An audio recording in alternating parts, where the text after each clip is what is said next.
భారతి. ఈ రోజుల్లో అందరూ చదువులు చదువులు అని చదువులు వెనకాల పరిగెడుతున్నారండి. అందరూ కూడా ఇంజనీరింగ్ మెడిసినే చేద్దామని అనుకుంటున్నారు. కానీ ప్రపంచంలో మీరు బయటికి వెళ్ళి చూస్తే ఎన్నో వృత్తులు ఉన్నాయి. ఈ వృత్తులన్నీ కూడా మన జీవితానికి సహకారకంగా ఉంటాయండి. ఓన్లీ ఇంజనీర్లు డాక్టర్లే ఉండి ఇంకెటువంటి ఉద్యోగాలు ఎటువంటివి లేకుండా మీరు ఒక్కసారి ప్రపంచాన్ని ఊహించుకొని చూడండి. సో చదువు అన్నది ఎవరికి ఏది ఇష్టమో, ఎవరు దేనిలో ప్రావీణ్యత కలిగి ఉన్నారు. కొంతమంది లెక్కల్లో ఎంతో బాగుంటారు, కొంతమంది సైన్స్ లో చాలా బాగుంటారు, కొంతమంది ఇవేవి కాకుండా నలుగురిని కలుపుకొని వారితో మాట్లాడుతూ ఆహ్లాదకరంగా మాట్లాడేవాడు కొంతమంది ఉంటారు. కొంతమంది ఇప్పుడు నూతన ప్రపంచంలో కంప్యూటర్ ప్రోగ్రామింగ్ డెవలప్మెంట్, ఆ కంప్యూటర్ మీద వారు ఎంతో బాగా పనిచేయగలిగిన సామర్థ్యంలో ఉంటారు. ఇంకొందరు మార్కెటింగ్ లో బాగుంటారు. మార్కెటింగ్ అంటే బయటికి వెళ్లి ఏదైనా వస్తువు వారు అమ్మాలనుకుంటే. కొంతమంది ప్రావీణ్యత వ్యాపారం చేయడంలో ఉంటుంది. వ్యాపారానికి అవసరమైనంత చదువు వస్తే సరిపోతుంది. సో ఎవరు ఏది చదవాలి, ఎలా చదివితే బాగుంటుంది, ఇది చదవడం వల్ల వాళ్ళ జీవితంలో ఎంత పైకి వెళ్తారు. కొంతమందికి డబ్బు ఎక్కువ సంపాదించడమే గోల్ కింద ఉంటుంది, కొంతమందికి పేరు ప్రతిష్ట సంపాదించడమే గోల్ కింద ఉంటుంది. సో వీరిని వారిని పోల్చి ఒకరు తక్కువ ఒకరు ఎక్కువ అని మనం ఎంచలేమండి. అలాగే ఎక్కువ జీతం వచ్చే వాళ్ళందరూ గొప్పవారు, తక్కువ జీతం వచ్చే వాళ్ళు అందరూ తక్కువ వారు కూడా కాదు. ఎవరి జీవితానికి అనుగుణంగా, ఎవరి సామర్థ్యాలకు అనుగుణంగా వారికి సంబంధించిన ఉద్యోగాల్లో గాని వ్యాపారంలో గాని స్థిరపడి వారు సంపాదించుకుని దానిలో సంతృప్తికరంగా సంతోషంగా ఎవరు అయితే ఉంటారో వారి జీవితానికి సార్థకత ఉంటుంది, వారు చదివిన చదువుకు కూడా సార్థకత ఉంటుంది. కానీ ఈ రోజు మనం సమాజంలో చూస్తే ఉద్యోగాలు వేరే వేరే చేసే వాళ్ళు చాలా మంది ఉన్నారు. కానీ అందులో 70% మంది ఇంజనీరింగ్ చదివిన వాళ్ళే ఉంటారు.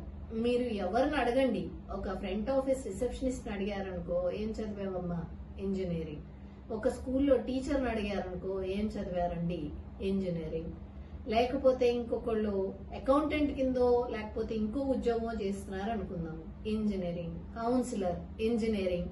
సో వారి సామర్థ్యానికి తగ్గట్టుగా వారు చదవకుండా ఇంజనీరింగ్ వల్ల ఏవో దూరపు కొండలు నునుపని చెప్పి ఇంజనీరింగ్ వల్ల ఏదో జీవితంలో చాలా ఎదుగుతాము స్థిరపడతాము అని చదివి తర్వాత వారికి తగ్గ చదువు చదవకపోవడం వల్ల అటువంటి ఇండస్ట్రీలో వారికి ఉద్యోగం రాక వేరే వేరే ఉద్యోగాల్లో స్థిరపడిన వాళ్ళు కొందరైతే, కొందరు ముందుగా డిగ్రీ బీకామ్ కామర్స్ చేసిన వాళ్ళు కూడా చాలా చోట్ల కంప్యూటర్ దానికి షిఫ్ట్ అవుదాం, అది జీతాలు ఎక్కువ ఉంటాయని కంప్యూటర్ సైన్స్ చదివి కంప్యూటర్ ఉద్యోగాల్లో స్థిరపడి తర్వాత మానసికంగా ఇటువంటి ఉద్యోగం వచ్చి ఎందుకు చేస్తున్నామని కష్టపెట్టుకునే వాళ్ళు కూడా కొందరు ఉన్నారండి.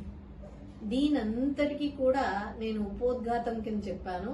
నా ఉద్దేశం ఏంటి అంటే ఎవరికి ఉన్న స్కిల్ సెట్ ప్రకారము ఎవరికి ఏ విధమైన ఆలోచన ఉంది, ఏ విధమైన ప్రతి మనిషిలోని ఒక కళ ఉంటుంది అని అంటారు మన పూర్వీకులు. అది కళ అవ్వచ్చు, చదువుకోవడం అవ్వచ్చు, లేకపోతే సబ్జెక్టులు అవ్వచ్చు. ఇప్పుడు ఈ కాలంలో ఇలా తయారైంది కానండి, మా చిన్నప్పుడు అయితే ఇంటర్మీడియట్ లో చాలా గ్రూప్స్ ఉండి, అదే విధంగా ఇంజనీరింగే కాకుండా చాలా కాలేజెస్, డిగ్రీ కాలేజెస్ ఉండేవి, హిస్టరీ ఉండేది, పాలిటిక్స్ ఉండేది, పబ్లిక్ అడ్మినిస్ట్రేషన్ ఉండేది. ఇప్పుడు అటువంటి కాలేజెస్ చాలావి మూతపడిపోయినాయి కూడా, ఎందుకంటే ఎవరు అడ్మిషన్ తీసుకోక. సో ఒకే మోసలో పోకుండా ఏదైతే మన జీవితానికి ఒక దారి చూపిస్తుందో, లేకపోతే ఏదైతే మనకి సంతృప్తికరంగా ఉంటుందో, లేకపోతే ఎందులోనైతే మనకి ఎక్కువ ప్రావీణ్యత ఉంటుందో అటువంటి విద్యను ఎంచుకోవాలి, అటువంటి ఉద్యోగాన్ని ఎంచుకోవాలి. ఎంచుకుని మీరు ముందుకు నడుస్తూ ఉంటే జీవితంలో సాఫల్యం పొందుతారు. అలాగే మీకు తృప్తి కూడా ఉంటుంది. అంటే ఎంత సంపాదించినా కూడా కొంతమందిని మనం చూస్తే ఈ రోజు బాధపడతానే ఉంటారు. అంటే పొద్దున్న నుంచి ఈ ఉద్యోగమా, ఇది చెయ్యాలా, ఇది ఇలా చేయవలసిన పరిస్థితులు నాకు ఏర్పడ్డాయా అని. అటువంటి పరిస్థితుల్లో లేకుండా మీరు ఇష్టమైన ఉద్యోగం చేస్తూ ఉంటే గనక మీ ఎదుగుదలకి అడ్డంకి ఉండదు, మీ సంతోషానికి అడ్డంకి ఉండదు. మీరు ఉన్నంతలో అంటే కొన్ని ఉద్యోగాలకి తక్కువగా డబ్బులు సంపాదించవచ్చు, కొన్ని ఉద్యోగాలకి ఎక్కువ సంపాదించవచ్చు. అలాగే కొన్ని వ్యాపారాలకి తక్కువగా సంపాదించవచ్చు, కొన్ని వ్యాపారాలకి ఎక్కువగా సంపాదించవచ్చు. ఎప్పుడైనా కూడా మీరు గనక తృప్తి చెంది నేను చేసే పని నాకు ఇష్టమే అని చేస్తుంటే గనక మీ జీవితం సంతోషమయంగానే ఉంటుందండి.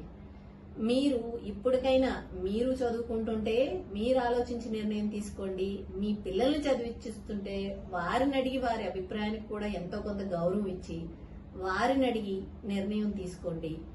మీరు మిమ్మల్ని ఆలోచింపచేసేలాగా చెప్పాలనుకుని చెప్పాను. మీ నిర్ణయానికే వదిలేస్తున్నానండి.